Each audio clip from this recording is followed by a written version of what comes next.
મસાલા દહીં ભીંડા બનાવવા માટે સૌપ્રથમ આપણે 500 ગ્રામ જેટલા ભીંડા લેવાના છે અને એને ઉપર નીચે કટ કરીને વચ્ચે ચીરો મૂકીને એને કંઈક આવી રીતે સમારી દેવાના છે।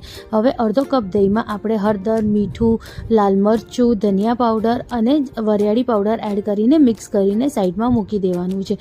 હવે બધા ભીંડાને આપણે સરસ રીતે ફ્રાય કરી દેવાનું છે અને એક ડીશમાં કાઢી લેવાનું। હવે એ જ તળામાં આપણે થોડું તેલ એડ કરીને એમાં જીરું, હિંગ અને કાંદાને એડ કરવાનું છે। એ જ્યારે સરસ રીતે શેકાઈ જાય પછી એમાં લીલા મરચાં એડ કરવાનું છે અને બધા મસાલાને એડ કરવાનું છે। હલ્દી પાવડર, લાલ મિર્ચ પાવડર, મીઠું આપણે પહેલાં બી એડ કર્યું હતું એટલે ઓછું એડ કરવાનું। હવે આપણે એમાં ટામેટાં એડ કરવાના છે, એ બી કદુકસ કરીને।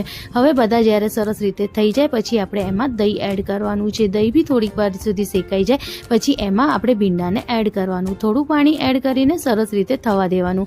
રેડી છે મસાલેદાર દહીં ભીંડી। ફૂલ રેસીપી ચેનલ પર છે, જરૂરથી જોજો। Thank you.